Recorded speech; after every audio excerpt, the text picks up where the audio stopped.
Halo sahabat aviasi, selamat datang di Dunia Rigel. Saya Gary Fadilah dan hari ini kita akan membahas dunia kepramugarian. Dan bersama saya malam hari ini instruktur dari Rigel Training Center. Saya perkenalkan Mbak Marina Widya. Halo Mbak Rina. Halo Kapten. Welcome on board. Terima kasih. Apa kabar Kap? Sehat. Alhamdulillah. Ya. Oke, halo sahabat aviasi. Perkenalkan, nama saya Marina Widya Stuti. Saya instruktur di Rigel. Pengalaman saya sebagai pramugari selama 13 tahun. Saya sudah menjadi seorang senior pramugari dan saya juga mengajar sebagai instruktur dan pernah menjabat sebagai Deputy Manager of Flight Attendant di salah satu maskapai penerbangan di Indonesia. Begitu Kak? Oh gitu. Enak bener ya. Baru ngomong sedikit udah ngelempar ke saya. Jadi sahabat aviasi tidak boleh begitu ngelempar ke temannya baru ngomong sedikit.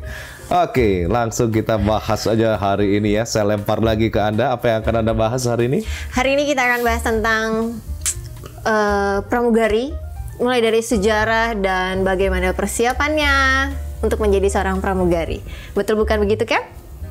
Sebentar, skripnya nggak ada kayaknya. Itu giliran saya. Iya. Oke, anyway. Kacau ini.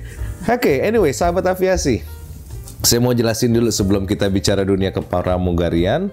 Teman-teman harus tahu dulu sejarah daripada flight attendant. Wah, menarik ini, Cap. Mbak Widya sudah tahu belum? Pramugari pertama. Wah, siapa tuh, Cap? Kira-kira. Yang pasti bukan Mbak Marina. Pastinya, Cap. Terus siapa dong? Kira-kira yang pasti juga bukan Captain, kan? Yang pasti saya pilot. Oke, langsung aja. Pramugari pertama di dunia itu, kabar baiknya adalah bukan Mbak Marina dan juga bukan seorang wanita. Jadi awak kabin pertama di dunia adalah Harich Kubic.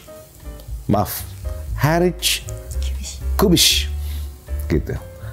Berkebangsaan Jerman. Itu di tahun 1912. Dia berada di dalam Zeppelin, yaitu balon gas yang bernama LZ-10 Schwalben. Jadi di Zeppelin ya, Cap? Bukan di pesawat terbang ya? Ya, itu di Zeppelin. Jadi yang pertama itu orang Jerman, namun di deskripsinya tidak pernah diceritakan sebagai apa dia di sana. Apakah hanya sebagai passenger convenience atau dia bicara safety, kita nggak tahu. Dia hanya mengatakan bahwa ada yang bernama Erich Kubic di Zeppelin itu. Lalu berkembang lagi ke tahun 1930 ada Alan Church. Alan Church. Alan Church? Yes, Alan Church itu pramugari, berarti awak kabin wanita pertama. Saya tahu, pasti wanita. Yes. Dan sudah tahu kualifikasinya apa dia? Apa itu, Cap? Oke. Jadi uniknya Alan Church ini memiliki lisensi pilot. Dan juga seorang nurse, yaitu perawat. Basically berarti bukan seorang pramugari ya? Karena kalau ditanya basicnya seorang pramugari saat itu ya belum ada pramugari. Jadi apa kriterianya kita juga tidak tahu.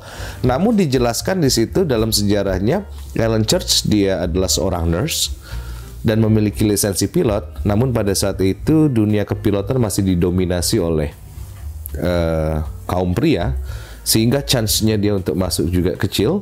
Tapi dia masih punya kegigihan untuk ikut terbang. Oh, menarik. Akhirnya dia berhasil meyakinkan Boeing Air Transport untuk meyakinkan bahwa dengan adanya saya, Alan Church ini, penerbangan akan semakin aman dan penumpang tidak akan takut terbang. Begitu. Jadi fungsinya dia pada saat itu adalah sebagai kalau terjadi sesuatu, dia mampu melakukan tindakan pertolongan pertama. Terus fungsi yang keduanya adalah meyakinkan penumpang bahwa terbang itu aman. Jadi pada saat itu lebih ke personal approach kepada penumpang-penumpang yang ada di pesawatnya. Jadi hanya untuk Begitu. melakukan pertolongan pertama dan meyakinkan mereka bahwa aman, bahwa nyaman di dalam pesawat, begitu ya, Yes. Cap? Karena semakin berkembangnya teknologi, pesawat juga semakin mampu terbang lebih tinggi, mungkin di 8.000 kaki, 5.000 atau maaf 5.000 8.000 kaki. Di situ ada kemungkinan hypoxia, Betul. ada kemungkinan macam-macam. Artinya hal-hal ringan lah, penyakit ringan yang bisa terjadi saat flight itu berlangsung. Nah, si Alan Church ini mampu memberikan pertolongan pertama. Dengan demikian safety, keselamatan penumpang semakin terjaga. Gitu. Dan tentunya dengan berkembangnya teknologi, itu akan terus berkembang teknologi itu, begitu juga fungsinya. Jadi yang tadinya nursing menjadi sebuah safety yang begitu besar sekali, yang global sekali di era sekarang. Semakin mengerucut berarti ya, untuk keselamatannya sangat diutamakan pada saat itu akhirnya. Kalau kerucut begini, ini kayaknya semakin ini berkembang. Iya. Kalau nursingnya kayaknya sekarang ada ya? Ada. Kayak dia apa namanya, PCR ya? PCR. Ada ya? Ada. Cap. Part of nursing kan itu? CPR. Itu dia. CPR, Cap. Sahabat aviasi, karena sekarang lagi COVID-19, kita mindsetnya PCR. Padahal CVR, kebalik ya? CPR, Cap. CPR, betul. Yang ahlinya langsung mengkoreksi. Oke, CPR itu kegiatan nursing pada saat itu ya? Iya, Seperti betul. perawat juga Betul. kan? Berarti jobnya Alan Church ini sekarang juga sudah terwakili dengan kegiatan hal-hal seperti itu. Terus kemudian ketika ada penumpang unconscious, ada prosedurnya juga. Iya, betul, Cap. Ada. Ada juga Ada ya. juga. Apabila dia pingsan, mau melahirkan, apa yang harus dilakukan. Jadi nursing itu sudah diwakilkan sekarang banyak hal ya. Betul. Dan berkembang lagi menjadi hal yang lebih kompleks lagi perkara safety. Karena resikonya juga semakin banyak ya, semakin berkembangnya teknologi ya, Cap ya. Dan akhirnya itu yang membuat seorang flight attendant itu bangga banget jadi flight attendant kali ya. Betul. Selain bangga karena dia menguasai banyak hal di dalam satu penerbangan itu. Berarti kehebatan seorang flight attendant ada di sini, yaitu dan juga pelayanannya terhadap passengers-nya, betul, kenyamanannya, dan ini kalau kita bicara pengetahuan terhadap keselamatan yang membuat apabila terjadi sesuatu dalam waktu 90 second semuanya harus selamat gitu, keluar dari pesawat. Luar biasa. Harus benar-benar siap dan sigap untuk menghadapi segala situasi. Oke. Gimana? Susah nggak jadi flight attendant? Jadi seorang flight attendant susah nggak? Menjadi seorang pramugari, awak kabin itu dibilang susah juga tidak, tapi dibilang mudah juga tidak ya, Cap. Karena semuanya butuh pelatihan dan ilmu pengetahuan tentang penerbangan yang harus benar-benar dikuasai.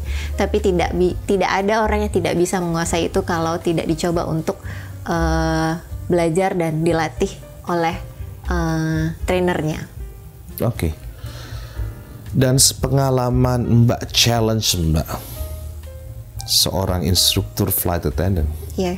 Terus punya background juga deputy manager of flight attendant.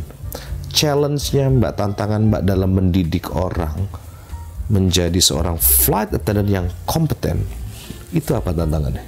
Tantangannya itu membuat orang siap menghadapi segala masalah yang ada dengan waktu yang sangat singkat, Cap. Dan itu yang harus benar-benar ditekankan kepada seluruh awak kabin bahwa semua masalah yang dihadapi harus segera ditangani. Tidak bisa kita tunda-tunda lagi. Problem solving. Betul, ya. Cap. Time management juga. Iya. Jadi mereka harus disiplin ya. Harus disiplin dan benar-benar menguasai semua yang ada di materi-materi ilmu penerbangan. Oke. Apa kebanggaan Mbak selama 13 tahun jadi seorang flight attendant? Kebanggaan saya itu benar-benar bisa menjadi seorang pramugari adalah bisa membuat penumpang itu yang awalnya takut menjadi sangat tenang di dalam suatu penerbangan, bahkan bisa tersenyum sampai mereka sampai di tujuannya. Itu kebanggaan. Kebanggaan ya, Cap. Karena tidak semua orang bisa berani berada di dalam suatu pesawat. Oke. Pernah nggak sih Mbak disalamin atau penumpangnya mungkin lagi turbulensi tinggi, akhir sampai penumpangnya bilang, Mbak Marina, terima kasih banget ya flight ini? Pernah. Kev? Pernah. Okay. Sampai bahkan mereka harus menghampiri saya, di mana saya berada di depan, padahal penumpang tersebut duduknya di belakang, dan penumpang tersebut menunggu sampai semuanya penumpang turun, dan akhirnya dia menghampiri saya ke bagian depan untuk sekedar mengucapkan terima kasih. Kejadian apa itu kalau boleh tahu?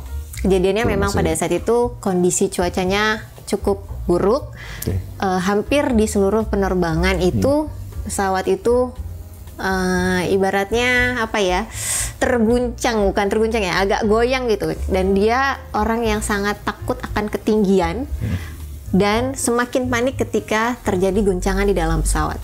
Oke. Terus racikan apa, ramuan apa yang Mbak lakukan? Racikannya adalah kita harus tetap bersikap tenang di depan dia, menenangkan bahwa keadaan ini akan aman, dan silahkan untuk tetap duduk dan menggunakan sabuk pengaman. Dan kita harus selalu mengecek atau melihat kondisi penumpang tersebut, bahwa penumpang tersebut dalam keadaan aman, tenang, dan jika memerlukan sesuatu kita akan segera siapkan untuk bisa meredakan kekhawatiran ataupun kepanikannya. Oke, interesting sekali ya. Ada tips-tips nggak bagi sahabat aviasi ini?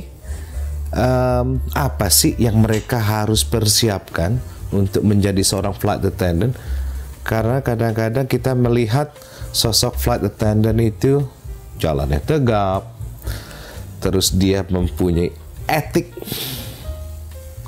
yang apa ya, etiknya yang cukup elegan juga. Elegan. Dan eksklusif, Captain. Dan eksklusif, yes. Bisa, why is that? Dan bisa diberikan tips nggak mungkin? Tipsnya adalah sebenarnya harus percaya diri untuk bisa menjadi seorang awak kabin. Ketika percaya diri berarti motivasinya pun juga tinggi ya, Cap. Ketika orang mempunyai motivasi tinggi, maka dia akan punya kepercayaan diri, bisa menguasai semua yang akan dia kerjakan selama di dalam pesawat. Dan apa yang harus dikuasai itu bukanlah hal yang sedikit, tapi cukup banyak, di mana kita punya manual yang sangat tebal, dan tidak hanya 1 atau 2 manual, tapi beberapa manual yang cukup banyak, di mana dengan bahasa yang harus kita kuasai selain bahasa Indonesia, yaitu bahasa Inggris, karena semua manual kita punya dalam bahasa Inggris. Dan ketika seseorang mempunyai motivasi tinggi, kepercayaan diri tinggi, dia siap untuk menerima segala materi dari beberapa banyaknya buku tersebut dan mengikuti pelatihannya, sehingga dia terbiasa untuk melakukan kegiatan-kegiatan ataupun resiko-resiko keadaan darurat di dalam pesawat, sehingga bisa menghadapi dengan tenang dan bisa menyelamatkan orang-orang yang ada di dalam pesawat.